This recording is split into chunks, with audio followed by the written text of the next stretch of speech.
It's Friday, the 18th of August, 2023. The last word in podcasting news. This is the Pod News Weekly Review with James Cridland and Sam Sethi. I'm James Cridland, the editor of Pod News. And I'm Sam Sethi, the CEO of Podfans. In the chapters today, Glenn Beck, censored by Apple. Or was he?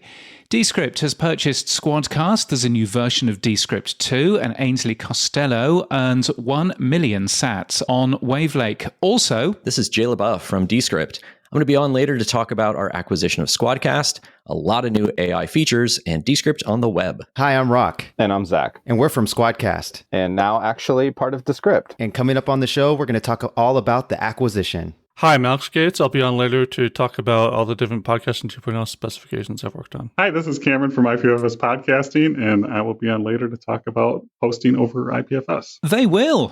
This podcast is sponsored and hosted by Buzzsprout. Last week, 3,056 people started a podcast with Buzzsprout. Podcast hosting made easy with powerful tools and remarkable customer support, and now AI to help you publish your show. There'll be a podcast movement. And by Pod News Live in London this September. Tickets are available right now at podnews.net/live. From your daily newsletter, the Pod News Weekly Review. Okay, James, let's crack on with the show this week. You've got a story here about Glenn Beck. His show's been censored by Apple. Tell me more. Yes, well, according to Glenn Beck, that's the case. Anyway, he popped onto a social media post earlier on in the week. This is me trying not to say Twitter. Social media post. If ever you read that, then you'll know, because I'm not saying X and I'm not saying Twitter because that would be wrong. So there we are. Anyway, he popped onto social media and he said that Apple Podcasts has removed the Glenn Beck program. He says it's political censorship by Apple. Except it's not. We have learned at Pod News that the issue was actually just a trademark dispute from a third party, and that Glenn Beck's organisation was sent an email. They hadn't replied. And Apple's emails, because I've got one of these emails from Apple from when I made a trademark dispute with somebody else. And the emails just basically say, if you don't come back to us within 5 working days, then we'll take your show off. And that's exactly what happened, apparently. So there we are. So the tip for the top is, regardless of if you're Glenn Beck or if you're somebody else, make sure that the email you use in Apple Podcasts Connect is an email that you actually read. And make sure that you reply to the emails, otherwise you'll get taken off. So, yeah, censorship? No, not at all. So there you go. That's that story done. So the title of it is actually Glenn Beck's show removed for the lack of admin. That's it. Yes. Right. Well done, Glenn. Yes. Yes. Well done, Glenn Beck. He looks very old, doesn't he? A big week for a couple of companies. Descript has acquired SquadCast. I mean, that's a big thing in itself. The editing tool Descript purchased SquadCast earlier this week, and we basically had a chance to talk to both parties. But before we do, what I thought was really interesting about this announcement, James, is that SquadCast is going to be free for all Descript users. Yes, SquadCast free for all Descript users. And on the other side, if you're a SquadCast customer, you get to use Descript too, to get its editing capabilities at no additional cost. So it's good news on both sides. It makes perfect sense. A decent editing tool, buying a decent remote recording service. SquadCast, of course, were sponsors of this very show in the dim and distant past. And you ended up having a chat with them. I did indeed. So I asked Zack and Rock, what's it like to be working with Descript now? So yeah, SquadCast is now a part of Descript. You'll see when you log into SquadCast, it's going to say SquadCast by Descript. It does.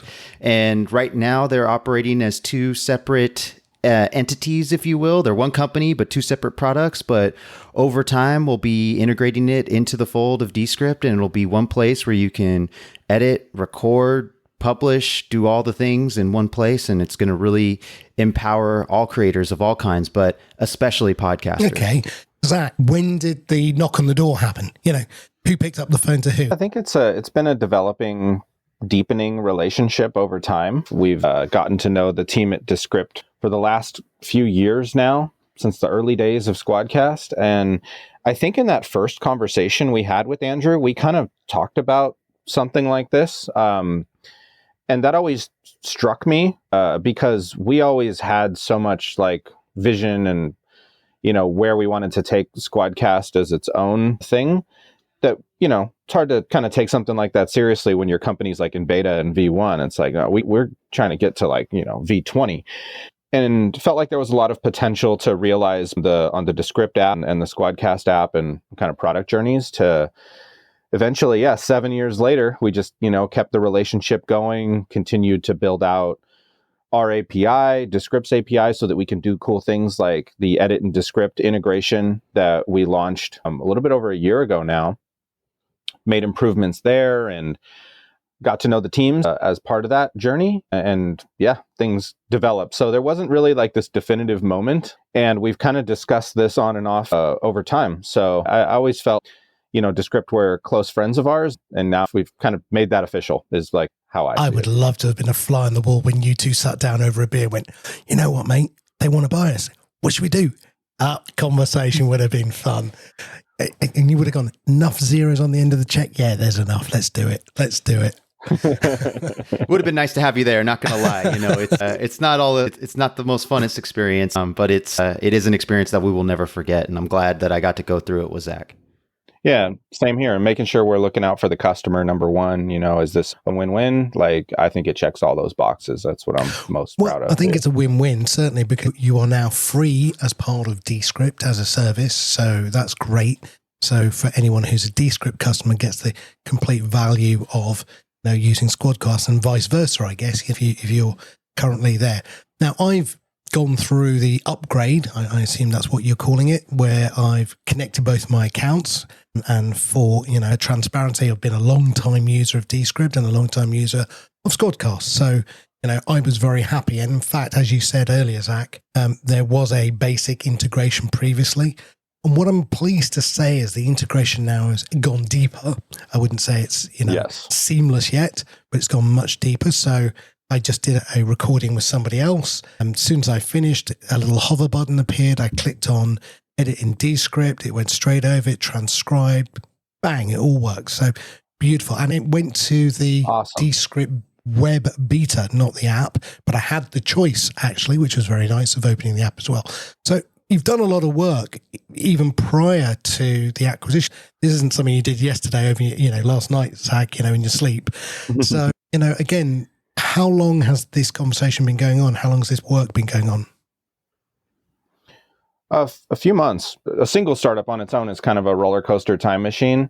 But then, two roller coaster time machines at once feels like a really strange time warp. So to me, it feels like it's been a few months that we've been working this out, like from like a legal perspective, a bunch of boring stuff behind the scenes, but a lot of hard work by a lot of smart people to help get us here. And then, of course, there's the product side, right? The customer experience. And that's really where, I'm super proud of both of our teams, our team now. Still having to correct myself. It feels like SquadCast has always been kind of lean and mean approach to how our team and company is structured. Now, we've gained all these resources of like 120 other people who are super smart and work very hard to serve the creators who we're also serving. So that has been really great to bring this to light and make our products really shine together, bring the value forward here. There's the experience you just described, but also that edit and Descript, kind of moving your files from SquadCast into Descript that you mentioned. That also didn't use any of your transcription time, which is another value add here that we worked out with the Descript product team to make sure that you're not like paying for hours in two places. And, there's a strong incentive to use SquadCast for your remote recordings, where if you're bringing in recordings from Zoom or elsewhere, those are going to use your transcription time. So if you're recording with SquadCast, that's kind of, I think, one of the biggest benefits here. Rock, look, looking at some of the financials, obviously you're not going to tell me how much you were acquired for. That's fine. I get that. But were you seed invested? Have you got other shareholders? I mean, how does that work?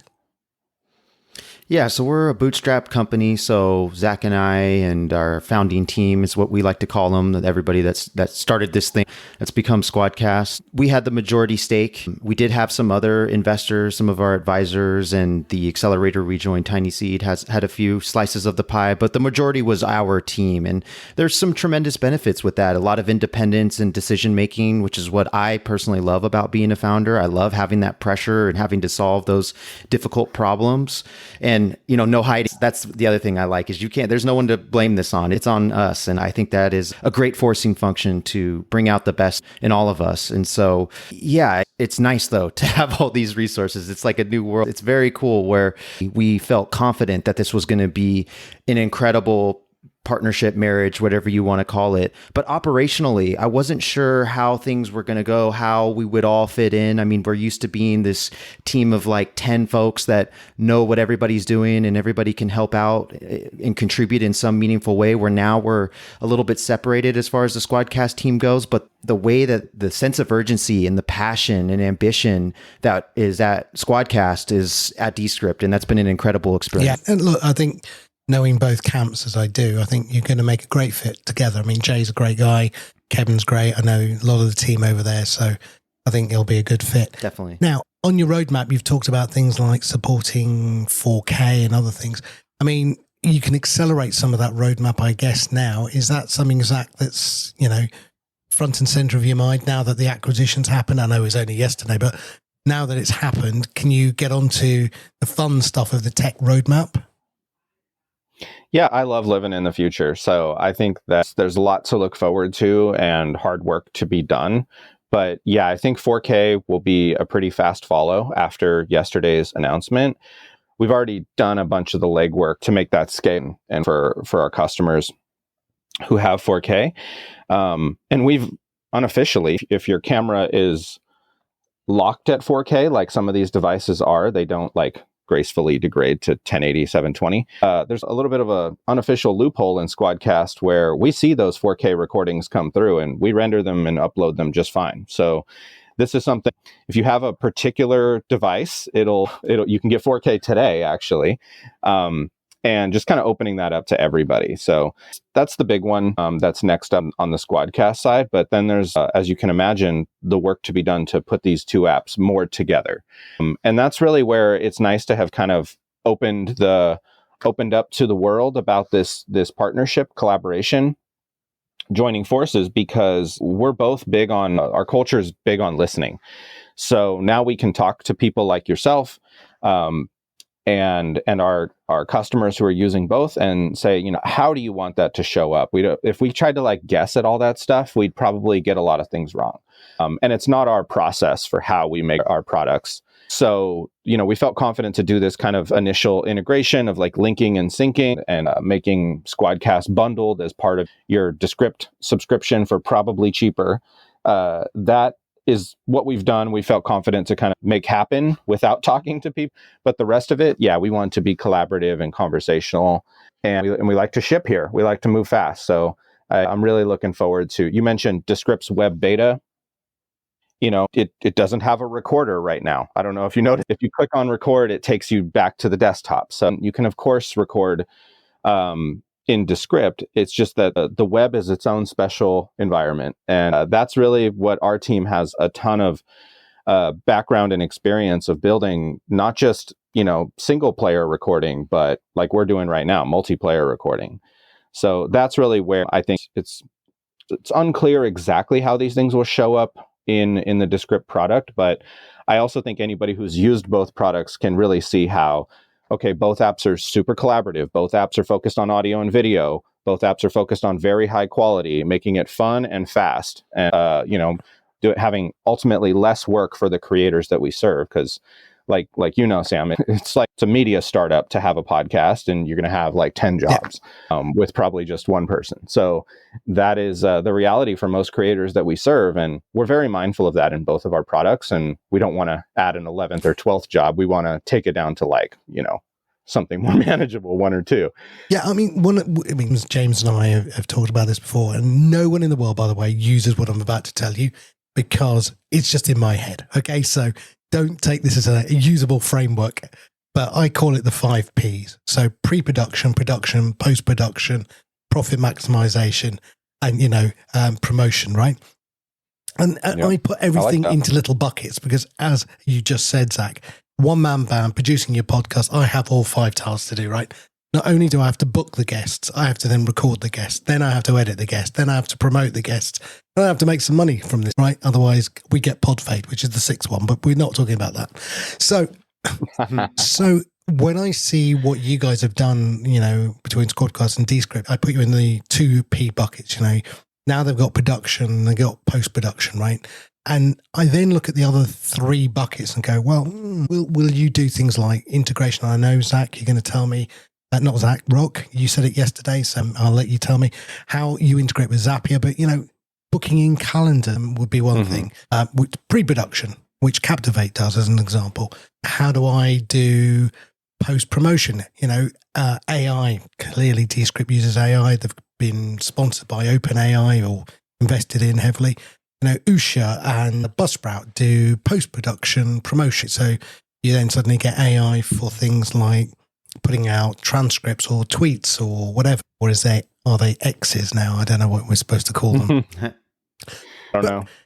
Where do you, if anywhere at the moment, do you see yourselves extending along that horizontal line? Rock? I think promotion makes a lot of sense, like making it easy to take this content and easily distribute it on social media platforms. I think there's some capabilities that Descript already offers to help folks in that realm, but I do think making it much more streamlined and automated and integrated into one platform makes a ton of sense to me. Zach, do you see, I think we've spoken offline before together about how StreamYard's done some good things with, screen labeling and live capabilities. Mm-hmm. Is that something that, you see yourselves now doing with SquadCast? Yes, but in an unexpected. So I'll leave you with a cliffhanger on that. Anybody who's been following our work for a long time will know we're about innovation and creating new things. So, I'm not going to go and just like build another StreamYard. That would be a waste of my time, a waste of my customers' time. Like, use StreamYard if that's what you're into. I think we focus on what's different, and you only get different by building something new. So yeah, we think about that quite a lot. And I think there is something that StreamYard has captured, but in their audience, but I think they're making a bunch of sacrifices in quality and experience to be able to provide that. We think we can do something a little more high quality and better experience. So yeah, I think that's really interesting to think about. But at the same time, the flip side is we're very mindful to not like line extend and create these Anchor's model's only going to work for Anchor, I guess is a way that I'll say it. And we've seen some others in our category kind of follow that path, and we'll see where it leads them. I think you should focus on solving the problem that you're really good at, not just like creating like a suite of things for the sake of creating a suite of things. That's certainly something where we have more resources and capabilities to be able to think about it from a bigger picture. But one more thing I'll say is that both Descript and SquadCast have always been focused on the actual creator experience before you hit publish. Right, everything before you hit publish, I guess, is part of the creator experience, and then everything your 3 other Ps, those are on like the consumption side from the perspective of the creator. So yeah, we like to focus upstream of the publish button, and I think that's probably a good guidepost for us, like where we should focus. Now, Rock, you mentioned yesterday that you've got new titles. What are your titles? Let's get those out of the way. Yeah, so my title is Financial Operations Manager, so I get to really specialize in areas that I'm extremely interested in and stuff that I got to work on at SquadCast. So it doesn't feel completely unfamiliar to me now at Descript, but working with the finance and sales teams, those are things that I look forward to specializing and growing in. And I think it will make me a better professional and founder. Like I said, I'll miss a lot of the things about being a founder, but there are some things like payroll and taxes and a bunch of other heavy topics that are extremely important. Yeah, that too. Well, I don't know about that. We're still getting it, but less hats to wear, I will say. Okay. And Zach, I'll let you say yours. Yeah, I'm an engineer. I'm the engineering manager on the recorder team here at Descript. And that includes, like SquadCast, but also the surfaces in the Descript app. There's an existing team for us, so we're growing together as one team, and that's been really great because there's a lot of knowledge here and a lot of ways that the recorder shows up in the Descript experience that.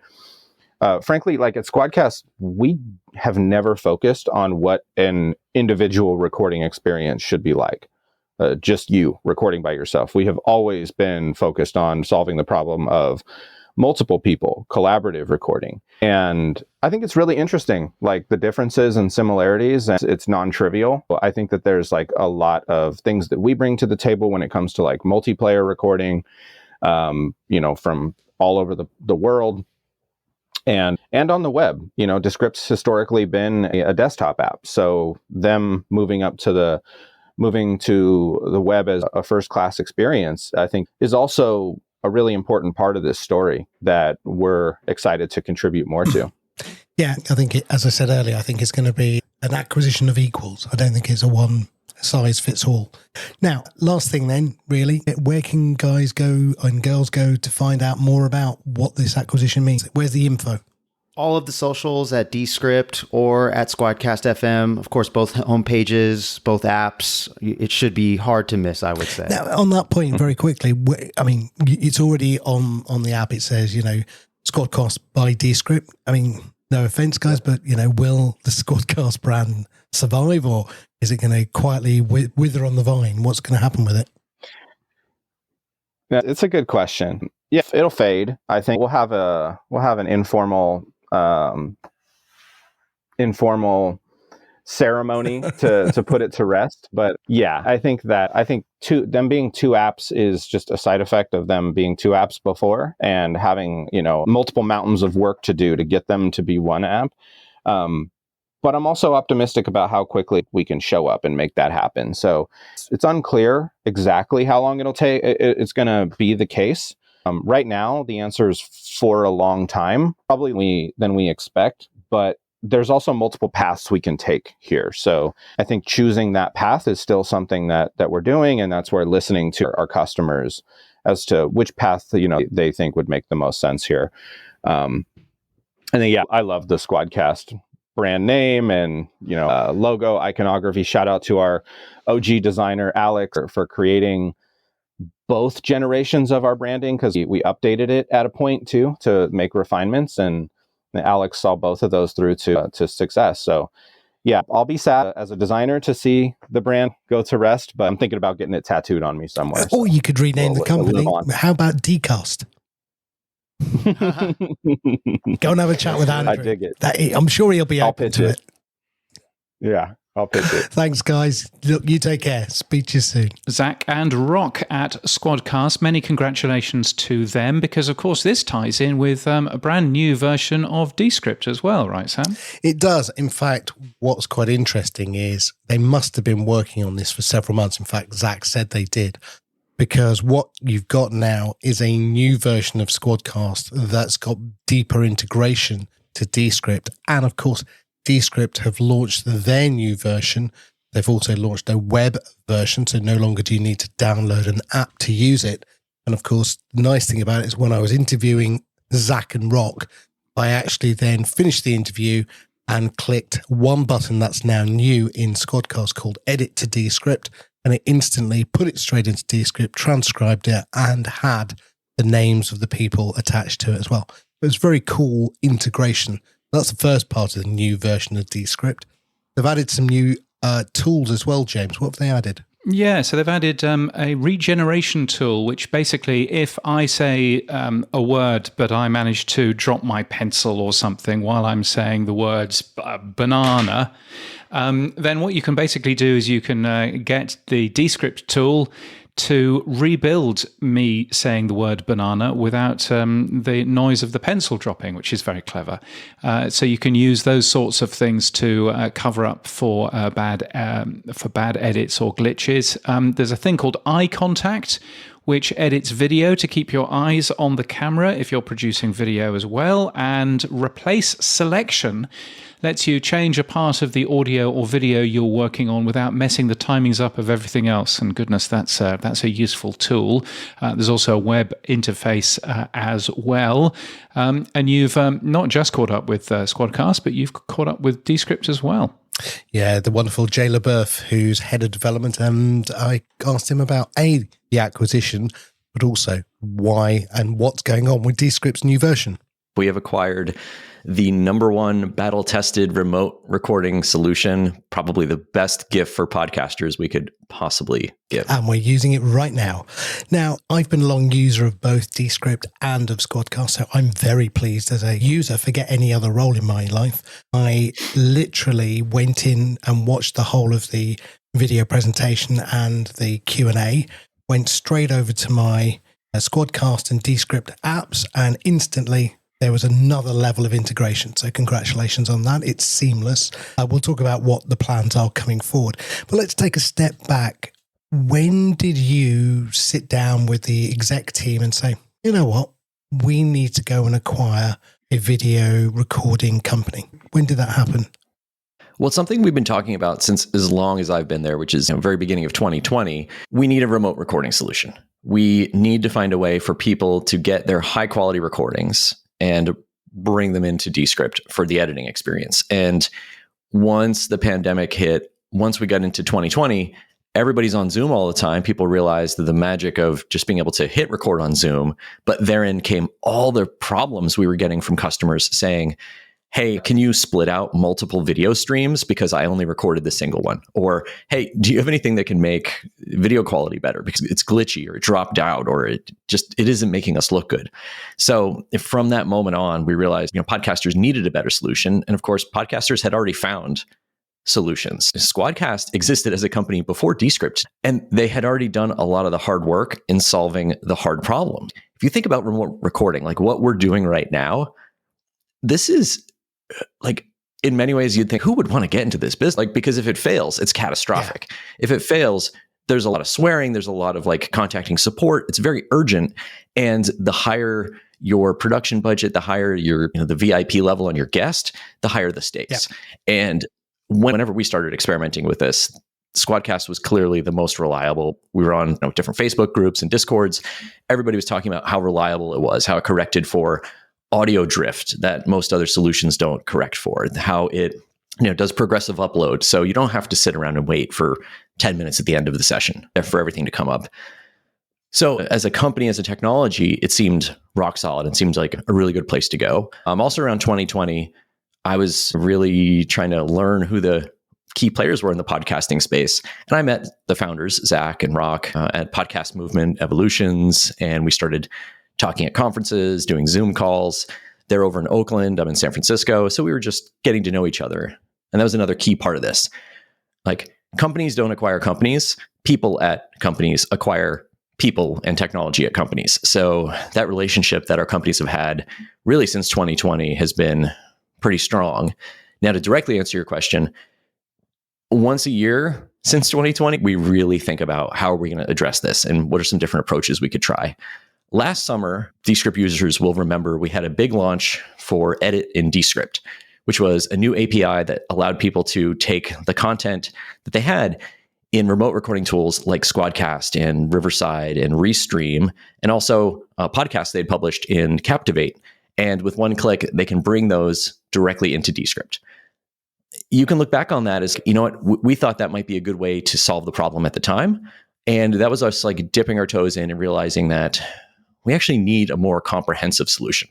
We thought we had taken the problem maybe halfway, but at the end of the day, we need to just provide these tools and make them totally integrated into the app to get the experience we want. So we really get to know them deeply doing co-marketing and the technical integration last summer. And that set the stage for the acquisition this summer. I'll ask, I know the answer, but I'll ask, how much was it?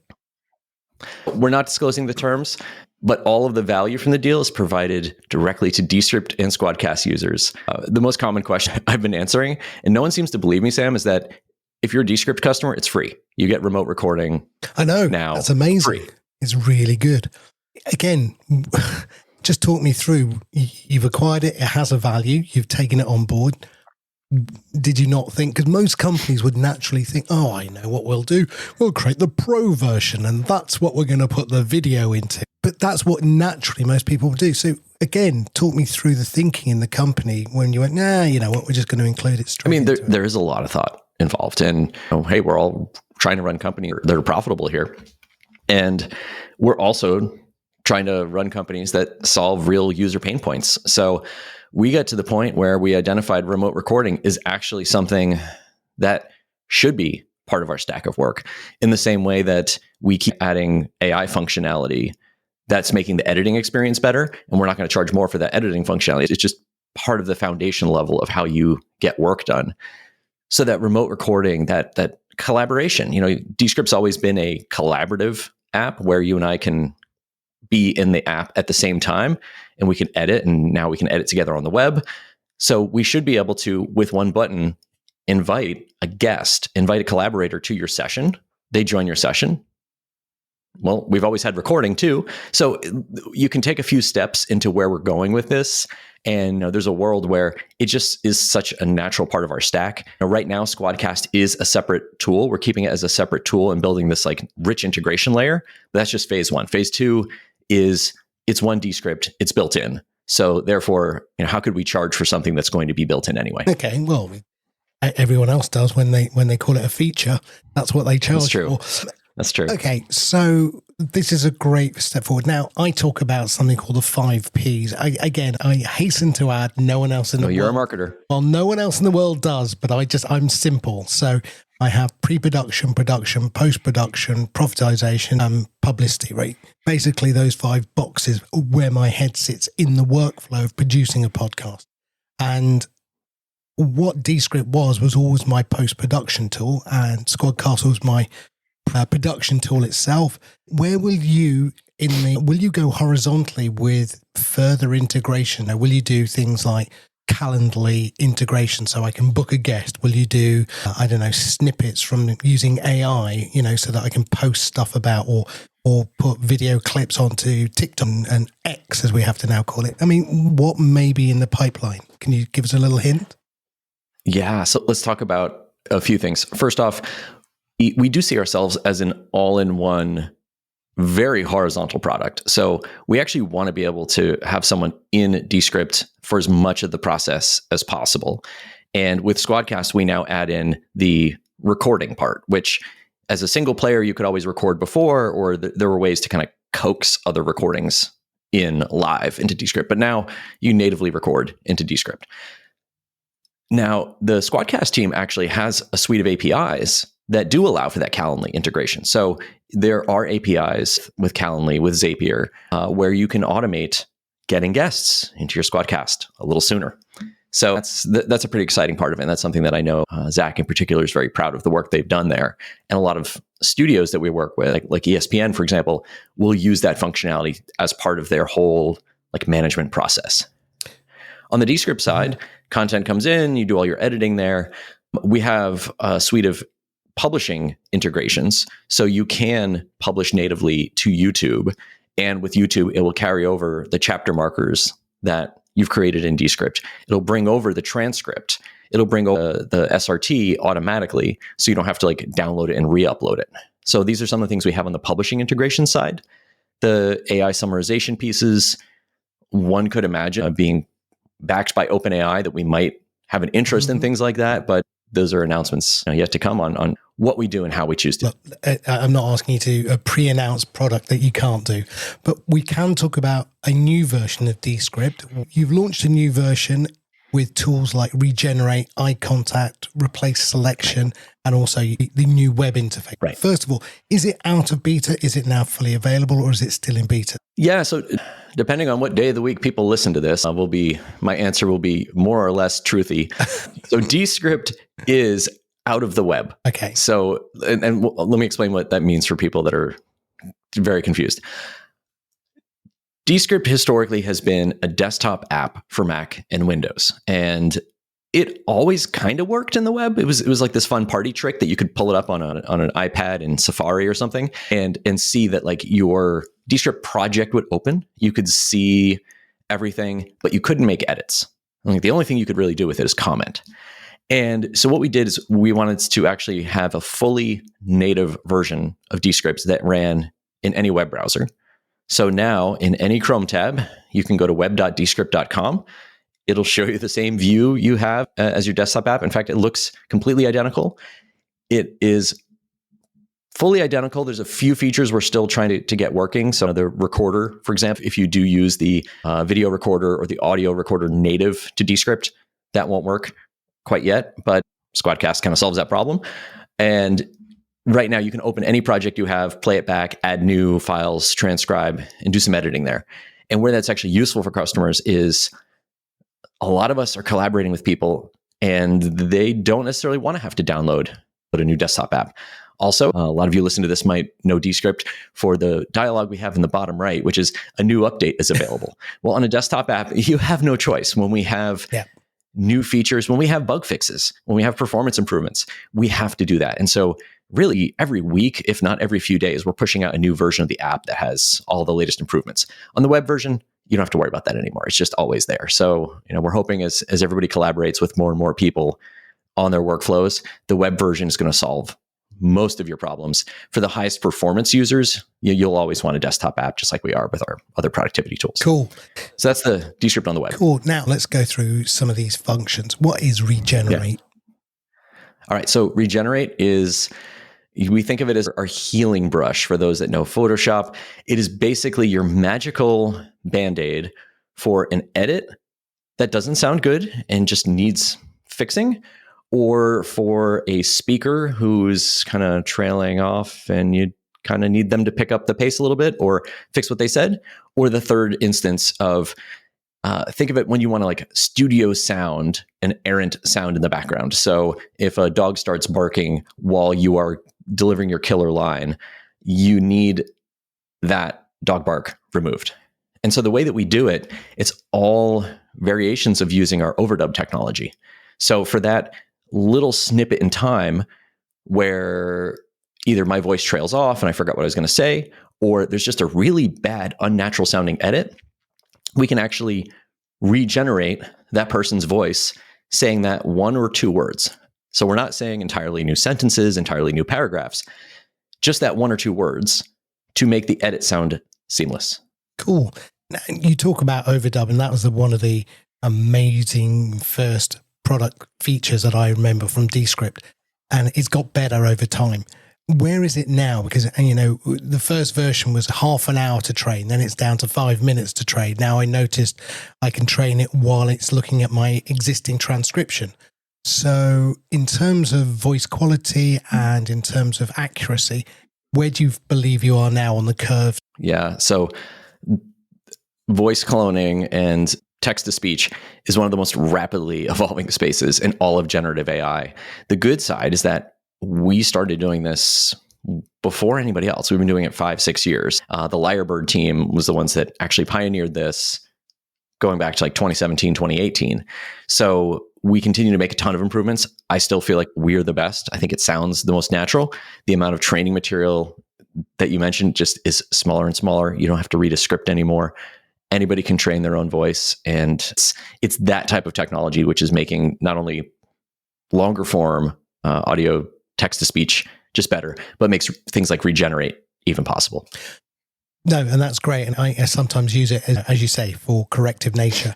One of the other things, obviously, we talked about a little while back, OpenAI investing into Descript. And one of the things you told me in that interview was that there will be a point at which OpenAI's Whisper replaces Rev. When, or has that happened already?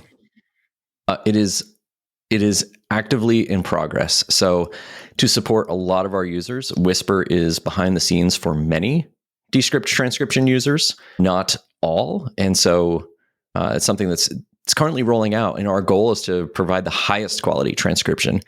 And your typical user really doesn't care who their transcription provider is. They just want the best quality results. So we're in the process of rolling that out right now. Okay, cool. Now, the other features that you are in the process of launching is one's called eye contact, which I saw Andrew Mason do a video of, which is kind of spooky, but kind of clever. Explain what eye contact is. First of all, have you tried it? No, I haven't. No, I need to. I need to try it. There are several things that I will never forget having seen for the first time.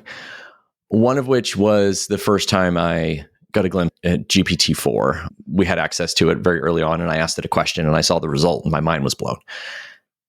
Up there in that top 5 list of things I will never kind of unsee is the first time I got a demo of the eye gaze correction or eye contact.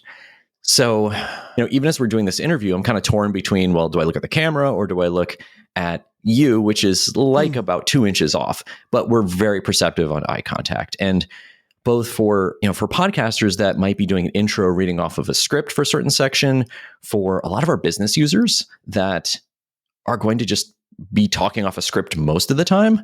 Even teleprompter work, like reading off a teleprompter is a skill, and you can still see somebody's eyes tracking back and forth. So with this eye contact correction, basically it looks at your eye and it, I don't know how, rotates it in its socket so that way you are staring straight at the camera. And when you blink, it blinks. Right. When you look too far off axis, when I look down to the ground, it's not trying to like artificially make my eyeball come out of my forehead. It's totally fine.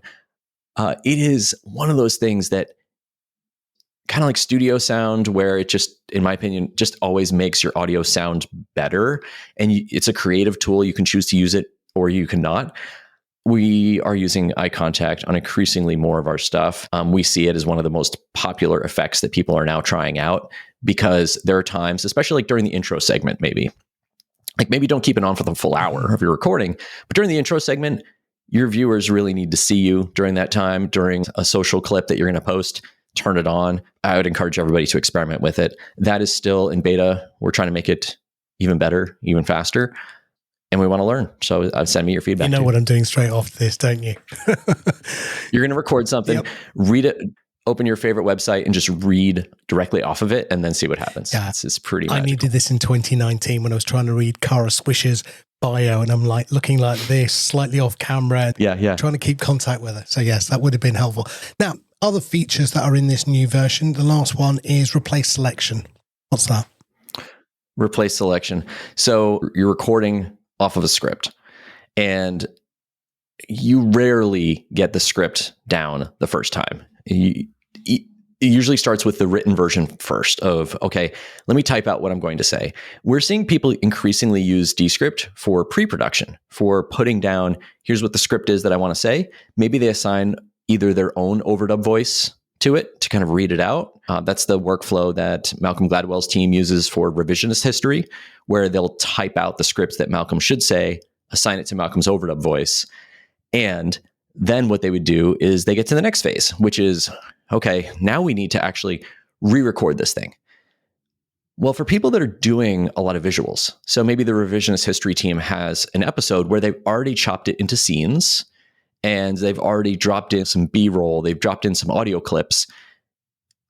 You need a way to take the real audio, the real Malcolm recording on his high-quality mic, and automatically align it to the script, either the text-based script or even just like what you do is a scratch track. So what replace script actually does is you can go in, you can record, it will auto-magically look at what you've just said and stitch it in, line it up. It doesn't have to be word for word. You can have some extra filler words. You can have some improvs in there. And what it'll do is take your new audio, replace your existing audio, but keep all of the visuals, keep all the audio that you spotted, and just allow you to go in at the last minute and replace it with the highest quality audio possible.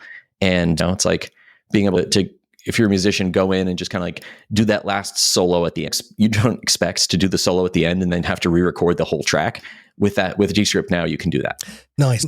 There's a couple of other things I've seen that you've added in because I'm on the beta. One is the fixing of the transcription, which is quite cool. Is there anything else that might be popping out before it goes live that I've forgotten? The other thing that I would hope everybody has noticed as well, and if you haven't noticed that it's also a sign of success, is just quality improvements. So we spent the first half of the year really focused on listening to our users and getting quality So that way, there's really no difference. In fact, the version that we had launched, which we had codenamed Storyboard is in use by like 98% of all users. Descript Classic, it's being sunset very, very, very soon. And so everybody should be using the latest version of Descript, and especially with Descript on the web. It's faster, much more performant, higher quality. That's the other thing that I think we'd want to cover is it's not just about adding all of these like newfangled AI features for your workflow. At the end of the day, we want people using Descript day in and day out. And with SquadCast, you now have yet another reason to make this a tool that's a daily active tool for a lot of us that are content creators. Yeah. Talking about a classic, when you do sunset it, I mean, obviously everything's labeled classic or new version. Will your classic versions just be migrated over? They'll be auto-migrated over. So there's no proactive steps that someone needs to take to go back and find their classic versions. On that magical date when it arrives very soon, you'll just see your project was auto-converted to a new project. You'll open it up and it will just work identical as before. Brilliant. Jay, thank you so much. Congratulations on the SquadCast acquisition. Congratulations on the new releases. I look forward to talking to you very soon. Thanks for having me on, Sam. Jay LeBoeuf from Descript and SquadCast. I guess these days, if you want to go and see the larger team, then you'll find them at Podcast Movement. Booth number 700, it says. It's always very exciting when they say booth number 700. I will tell you exactly where that is. That is opposite from the Pod News stand. So if you find the Pod News stand, then Descript is straight opposite. So I'll be waving to them all the way through the entire show. So that'll be fun. Cool. Now, we talked a couple of weeks ago about Adam Curry's new Boostergram Ball podcast and why it was quite unique in that it had actually used the ability to have live music and pay that musician in real time. Adam's been doing quite well. He put out a post, didn't he, James, about how much he's paid the artist so far? Yes, he did. And this was only after publishing the third edition of the Boostergram Ball. So, pretty early days, but he has already sent over $1,100 to music artists. Not him, of course, but the people listening to that particular show have already sent that amount of money. I worked it out that it's only had 6,400 downloads so far, which isn't a massive amount, but actually that makes the $1,100 even more impressive because that works out to be an equivalent of $185 cost per thousand. Now, if you bear in mind that podcast advertising is rather a lot less than that, that's a particularly good number. Or indeed, if you look at it just per download, it's 18 cents per download, which is a tremendous thing too. So some really nice numbers coming out of that. And I think it does show that while it's still very, very early days, there is definitely something in this. So very exciting. Yeah, and also one of the artists there, Ainsley Costello, has gone over the 1 million sats mark now on Wavelength, which is, again, equally impressive. Yeah, no, it's fantastic news. And Ainsley Costello listening to this very show. How do I know this? Because you just wait until Boostergram Corner later on. But you have been talking about all of the technology that makes this stuff possible, haven't you? Yeah, we've been sort of over the course of Pod News, been talking about things like pod ping, the medium tag, alternative enclosures, remote items, and the value time split. These are some of the technology pieces in Podcasting 2.0 that when you put them all together, you end up with the Boostergram Ball or James's music show, which you did as well. So, I mean, you know how this all connects together and all the bits behind the scene that make it work. I mean, before we go into an interview, would you say it was easy, hard? I mean, now that you've done it? I think that clearly there needs to be tools to make life much easier. And there are some tools available out there. I ended up doing what I normally do, which is copy somebody else's RSS feed and work out what was in there and fix it for myself. So, so it was certainly easy enough once you understood how the thing works. But it's, very, very early days. And I think very early days just in terms of support from individual players as well. I know that some players had problems and some players will continuing to have issues with some of this stuff. But, that's what this phase is for. It's a phase of bug fixing and it's a phase of making sure that everything works. So I thought I'd go and find out how this all really works, though, James. There's a guy called Sir Alec Gates. He works alongside Adam and Dave. He's one of the people who doesn't really come to the fore and make a shout about what he does, but he's been heavily involved in making most of this technology. So I thought I'd go and find him and ask him about how this all works and where he sees it all going as well. A lot of the things that I get excited about in the new podcasting space, again, these are things that you've been working on. So let's start off with a couple of things. Let's start off with PodPing. Explain what is PodPing first before we go into why you produced it. PodPing is a decentralized RSS feed update notification system. And that's really all there is to it.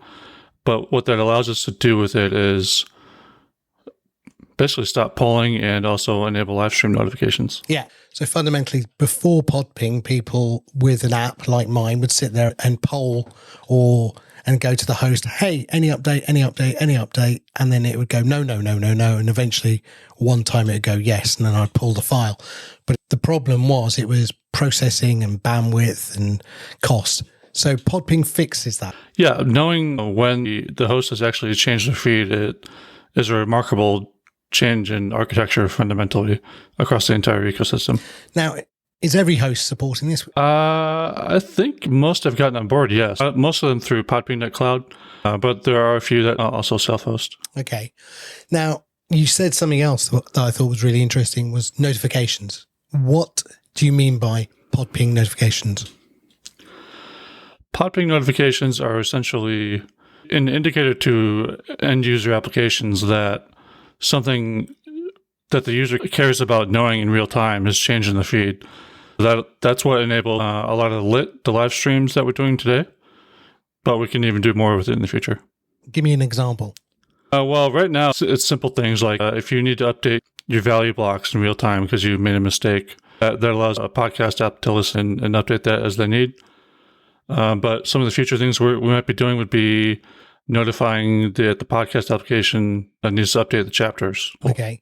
So that was a fundamental building block in terms of allowing apps to know when something had changed. And then Lit, the live item tag, was built on top of that. Tell me more about Lit. Well, live item tag, that was a collaboration between several of us who wanted to solve the problem. And I mean, that's not really that complicated. From the specification side of the house, that's basically just an item, an RSS item that tells the application that there's a live stream happening right now, and it reuses all of those elements. But like a lot of the features that we have today, it's been hard for people to wrap their heads around. So it's been that's been 2 years in the work actually. Yeah, one of the things, I mean, again, there's many apps that support live item tag, Fountain, Podverse, Caster, Podfans, Podfriend. Many of the new podcasting 2.0 tag apps support it. The question I've got is, why are so few hosts providing the interface for podcasters? I think the user interface on the hosting side isn't as simple as people want to think. It also requires extra infrastructure, which is additional cost, quite frankly. So some of the ones that allow you to do it right now on the hosting side, like sovereign feeds, that requires you to bring all your own pieces. So I've added to something like PeerTube, but that took quite a bit of work. And it's still, the only thing you have to bring there is your own PodPing key. So look, as a host, I've often called it the technology escalator, right? Hosting is now a commodity. It's basically everyone's got the similar price. There's a free offer, there's a pro offer, there's an advanced offer, whatever. I would expect hosts to go, okay, what's the next thing on the technology escalator I can offer as a value-added service? And it just seems to me that offering a live item service, so a server that they could actually broadcast with that could go into a configuration field just on their RSS feed would seem a logical thing. Now, the amount of people who might take it up to begin with is going to be small, but again, you might just price it in the advanced section so that only those that are really interested are going to try it. Wouldn't that seem logical? Yeah, I think pricing is one of the biggest issues. And we've heard from, one of the issues with a successful podcast is a lot of the hosting pricing models doesn't account for success, right? So I think some of the hosts should, if they want to do live, they should consider a pricing change. If you do value for value and get the podcaster to add them to their split. Now, you mentioned something called PeerTube. Let's take a step back. What is PeerTube first? PeerTube is essentially a self-hostable YouTube alternative that is kind of in the federation along with Mastodon, for example. So you can follow PeerTube from Mastodon if you want. But it also allows users to help share bandwidth, which has traditionally been one of the big problems with video. Yeah, and so you can spin up your own instance. Is this the idea then that I could record a podcast like we're doing now and have the video element broadcast out? Or is it purely for live broadcast? Is it pre-recorded or live or both? It does both. I think it's been traditionally designed for pre-recorded up until now. And as of PeerTube, I think is a 5.2. You'll actually get a podcast feed if you want to use with that. But live has been developing as Twitch has become more popular and they've had their own issues too. So can I pay for live and PeerTube with Satoshis?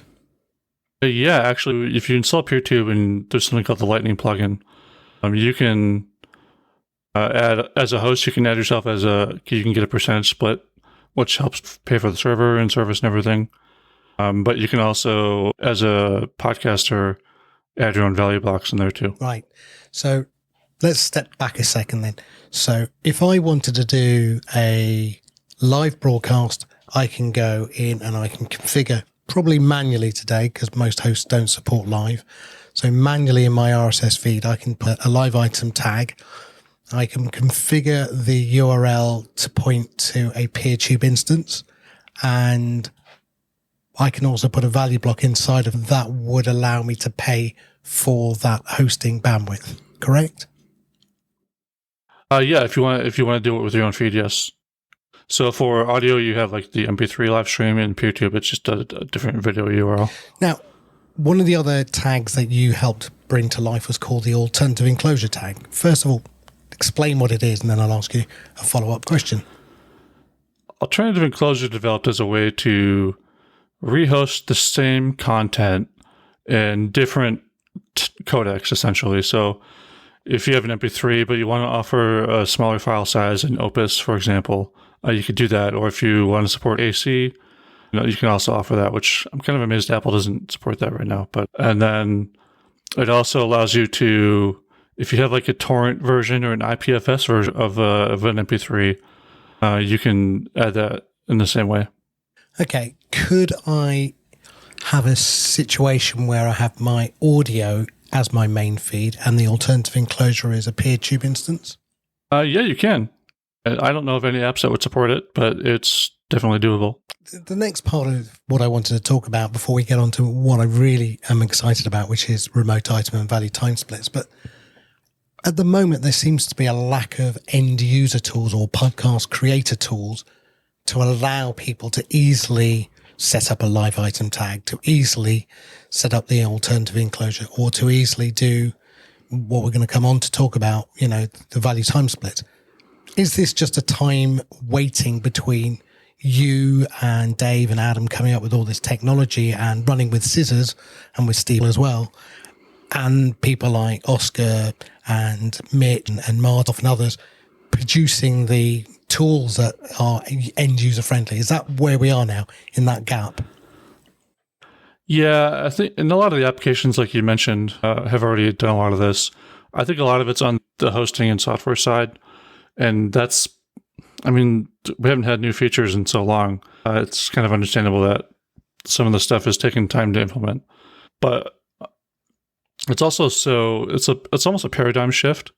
We're not used to having real-time things in RSS. And I think people are still getting used to that. Okay. Now, with Adam, and again, he seems to, we talked about it on Pod News a few weeks back, created a milestone in history with the Boostergram Ball podcast that he released, which was the first podcast to contain legal music played within it. But more excitingly, it was not just legal music, but it was legal music that was actually having the listener pay the artist in real time. Now, that's using something called the remote item tag, and we'll come on to the value time split. But stepping back, we use the remote item tag to create something called a pod roll. Explain what a pod roll is first, and explain what the remote item tag does, if you don't mind, please. Pod roll. This is one of the few things I actually had no involvement in, but as I understand it, pod roll is a link to other podcasts that the podcaster recommends, and it uses that by linking to the feed GUID instead of the RSS feed itself. So if you reference a podcast, you don't have to follow the new feed every time the one you're recommending changes hosts. So this is something that is a unique identifier, isn't it, for a podcast and for an episode as well? Yeah, so the podcast GUID tag, which I also helped kind of make. And that basically the podcast GUID is once you have a GUID assigned to your podcast, you bring that with you wherever you go. So it's not guaranteed to be unique, but I mean, nothing in ours, we've always kind of like worked together with hosts and apps to make sure that we're all playing ball. Okay. And so again, one of the things I'm quite frustrated with is the lack of support from hosts for something as simple as the pod roll. I think that may change. Dave this week implemented a new GUID resolver. That's what I understand he's done. He's come out with some endpoints for it. So it should allow hosts now to provide a simple UI for podcast creators to go, oh, right, I want to create a pod roll. Here's my 3 or 4 podcasts that I want to link to. And they don't have to know the GUID. They could just look up the name of the podcast, like in a basic search, and then it would actually store it correctly within the RSS. That seems to be a simple way forward, doesn't it? Yes and no. I can understand the reluctance to not want to depend on the podcast index for a lot of this stuff. I'll be honest, we have a long way to go to make sure GUID is more reliable for everyone, and relying on the podcast index to resolve it is definitely problematic. So we have some ideas to make that easier for everyone, and that might be to work with something like Podping to make it a little more decentralized. Oh, okay. All right. Well, I'll watch this space. Now, using that fundamental building block, the remote item, you came up with something new called the value time split. So let's go into what is the value time split. The value time split is essentially the combination of a remote item, like we mentioned, and maybe a soundbite or a clip. It takes the remote reference concept and ties it together with the time concept and tells the application, hey, at this time, I want to reference this podcast and use their value blocks for this amount of Satoshis. Okay. So again, Adam used that capability within the Boostergram Ball show, and James did something very similar as well for a music show he created. And that's brilliant. I then realized before we move on, one other thing is you have splits in there as well. So for payments, don't you? So you can set the amount of streaming sats that are being diverted to the artist, correct? Yes. It's not 100% one way or the other. Because obviously Adam still does a lot of work in producing his own podcasts. So I think he sends 95% to the artist. Yeah. Very generous man. Very generous. Yep. Okay, so I understand how that works. I mean, it takes a little bit of time for people to get their head round, but I can see where you've been building from, Alex. You've taken Podping, live item tag, you've then taken remote item, alternative enclosure, and now the value time split. So it's all fitted in, and I guess, as I said, Boostergram Ball was the pinnacle of all of that being brought together.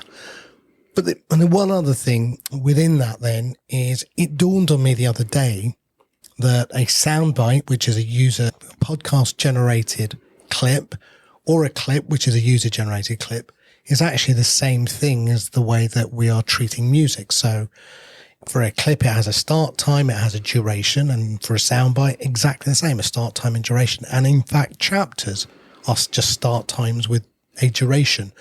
So it dawned on me the other day that actually, if I wanted to take a clip of, let's say, Adam's show with Dave, and I wanted to put that into Pod News, I could actually use the remote item with a feed ID GUID lookup and a duration and a split. And I can actually pay for the audio clip that I include within my own show. That would work. Yeah, and we have to be careful about just plugging it in any feed we want. So this kind of, I'd like to back up a bit and actually go into Medium, because Medium is kind of what helps an application and a host identify what an RSS feed is intended to be and not just a category, right? So that's how we're doing music today. That's what allows it. If you search the podcast index for music, you get music feeds. And that's what the medium is. But we also have list mediums, like playlists, basically. And that allows us to do not only playlists of music or playlists of podcasts, but it allows you to basically, as an app or user, to host your own RSS feed and create clips of shows that you listen to. And they're not necessarily, I mean, we're not saying these are on the same level as first-party clips. So if a podcaster maybe wants to opt out of user-generated clips, we can go down that route. But it essentially makes it so you can have cross-app clips, and Fountain and Podverse could generate this on behalf of the users. Right. So, and one of the things I was thinking about is you could have an export standard and an import standard around that, which would be remote item with a number of GUID and start time, duration splits, etc. So you could actually create a file similar to what we had with OPML, but updated now to Podcasting 2.0, which could be an export of a playlist that you could import to another app or export from another app. You wouldn't even need that. An application could start hosting RSS feeds for the users.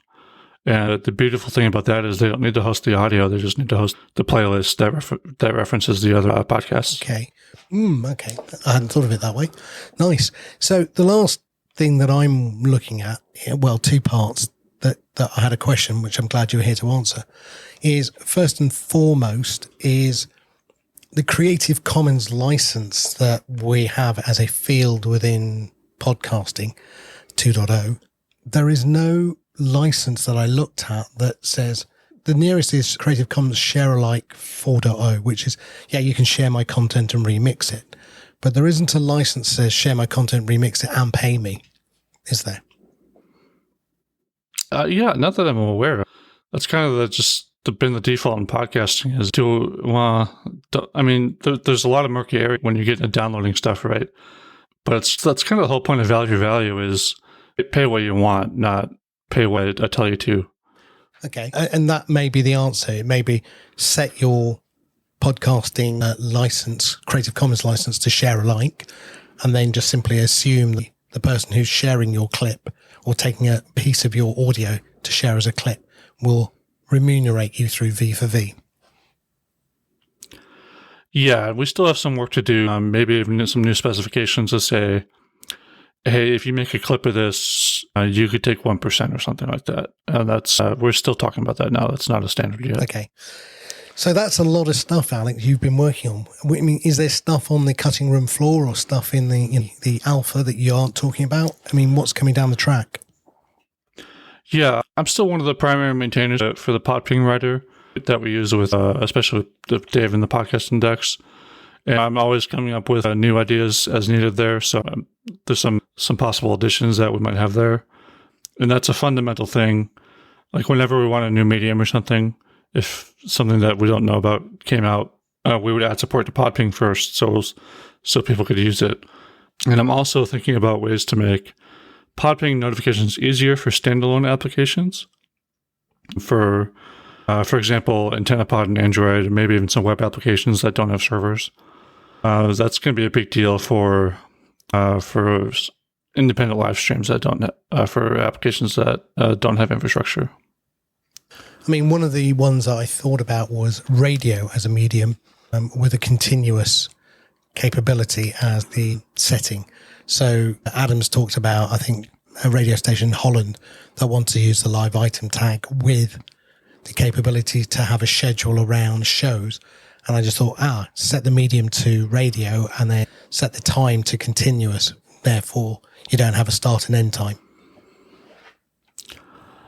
Yeah, that's one of the things I think Adam would say, that podcasting is radio. It's hard because the live item is designed for the content being played and not necessarily the stream.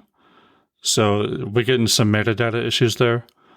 My feeling is that if you want a 24/7 live stream, you could do that today. I mean, I think 100% Retro is an existing example.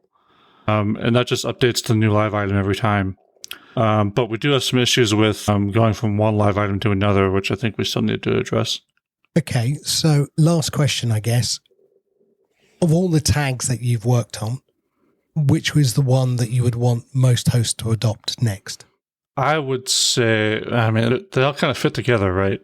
Medium is fundamental because if you're a band and you want to upload an album, that would allow, because right now a lot of artists are either trying to self-host or going to Wavelake, right?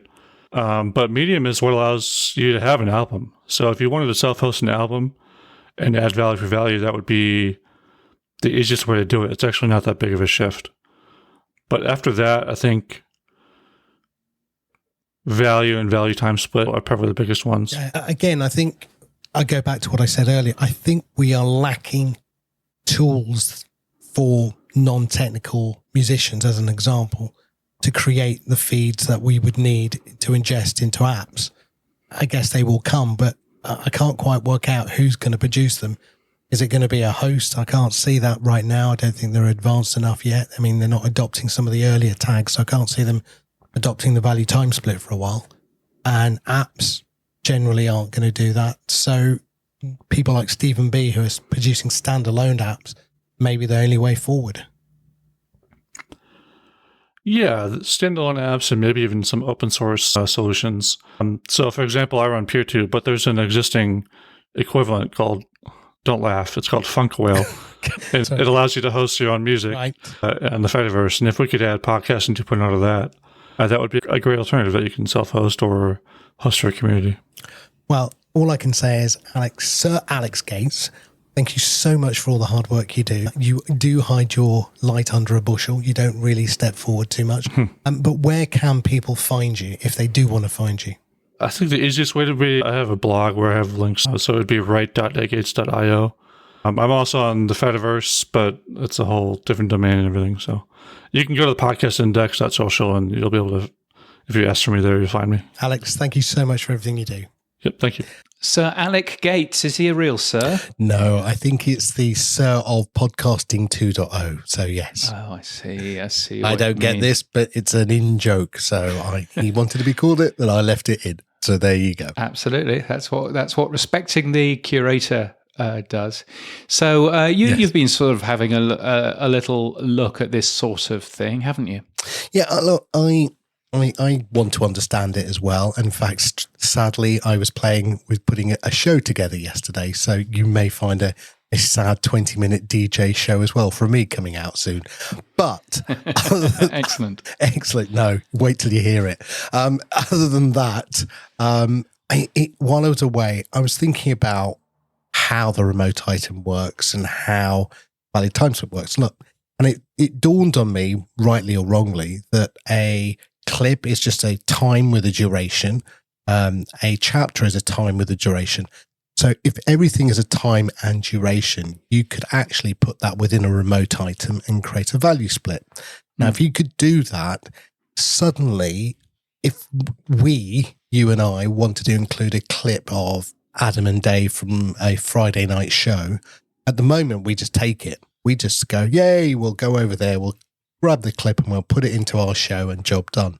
But actually, a bit like the music, we could actually put that into a value time split. We could put a split, and any streaming sats coming through now to this show would then divert over to that clip. So suddenly you've got this ability to take and remix audio, not just music, and actually then allow that clip that you've taken to get sats payments while you're actually playing your show. So no longer do you have to steal content. You can actually reward the content owner. So that was what I was thinking about. Yeah, no, and I think that's really interesting. So at the moment we're using, fair use. We can grab little clips, and particularly fair use is particularly helpful when you are talking about news reporting, which this show is. But I couldn't steal an entire interview because that really would be stealing. But if we were using the remote value item, then we could certainly do that. So that's a really interesting thought. It's some way into the future, though, isn't it? It is, and it goes back to what you said. There needs to be tools made available now. I have had a look at this, and obviously Stephen B. He's got Split Kit and he's got Sovereign Fees, and that's probably the only tools around.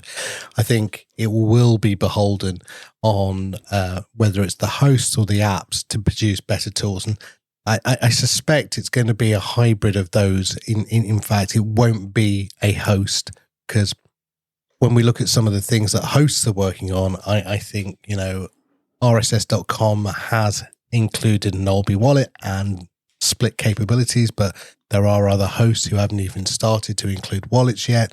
So let alone now including remote items and value time splits and all this stuff. I can't see hosts doing this for a while. So it may be that, Fountain or myself or Mitch will produce a tool that allows us to enable podcasters to create content somehow. I don't know. It's never going to, I can't see hosts going down this road in the next 6 to 12 months. So if we're to make this move forward and tools are to be made available, then someone's going to have to do it. And I don't know if it's going to be the app providers as well. No, indeed. Now, Booster Ground Ball is interesting for a number of different reasons. Firstly, it's interesting because of the value time split, so you can pay the artists that you're listening to. But it's also interesting because it's using a thing called IPFS, isn't it? Yeah. Now, I was really intrigued by IPFS a couple of years back, and I thought, here we go, back to the roots of the web. Skype, LimeWire, Napster, this peer-to-peer distributed system. And I thought, great. And then it just never seemed to go anywhere. And then out of nowhere, it appeared, Adam just announced that, yes, he's using this on the IPFS network. And I was like, that's amazing. And then you did a trial with Pod News Daily as well on there. And somebody called Cameron had managed to create a payment gateway using sats for this IPS net, which then meant you could put splits back into your value block, and suddenly listeners were paying for your hosting. I think that's how it works, James. Yeah, it's a really interesting model where a podcast, instead of being hosted in one place, gets hosted in many different places. And if you are hosting, then you get to share in some of the sats that particular podcast is paid, which is all very cool. So you spoke with a man called Cameron who lives in the woods somewhere, and you asked about... I tracked him down. And you asked about IPFS, and you asked about what it means for hosting in the future. Interplanetary file system. It's a protocol for sharing files over the internet. Okay. Compare it to BitTorrent, where you share chunks of files with other nodes. So I've always been a little bit confused. I'm going to ask an expert like you. Is it segments of data on different nodes, or is it a copy of the same file on different nodes? Every node has a full copy, but it does break it up into segments, into chunks. I think 256K is the default. So when someone retrieves the file, you might only give it a chunk. Even though you have the whole thing, you might just give it a portion of the file. And then everybody else sends a different portion. So that's why it kind of speeds it up. It's a lot faster when you're downloading from multiple nodes instead of trying to get the file from a single node. Now, one of the things that you've done very cleverly is you've added an ability for Satoshi micropayments for people who are running a node to get paid. Is that correct? Yeah. Yeah, I did that. It's kind of tricky, but using the value for value system, if a podcaster provides a split for IPFS, I'll receive that. And then since my system knows where the files are, I can send out pieces of that payment to all the nodes who are hosting the content. So basically, I divide up what I get and turn around and send it back to the nodes, who have Lightning. Okay. So let's take a step back. So you've created a mechanism that says, in a podcaster's value block, give me a split. I think it's 5% at the moment. People are saying more, though. It could be, people can give you more. Yeah, I'm curious what happens. That we started with 5%, but if a podcaster wants to give more, they might get more nodes, supporting their show. And if they give less, then people might, it's a free market. Yeah. Value for value. Yep. You give me a little bit more, I'll give you value. You give me a little bit less, I'll give you less value. Yep. No, the thing that's, I think, really exciting about this is Adam and James put their podcasts up. So they went to IPFS podcasting.net, which is your site. They registered their RSS with you, and then that put that onto the nodes. Is that how it works? Yeah, it's pretty much when you submit your feed to IPFSpodcasting.net, I'll start watching for new shows. So I'm listening to Podping, another podcasting 2.0 feature that when a show comes out, it'll notify me, and then I'll take that show and notify the nodes and say, hey, there's a new show out. So the nodes will go and download that show. And then they start sharing.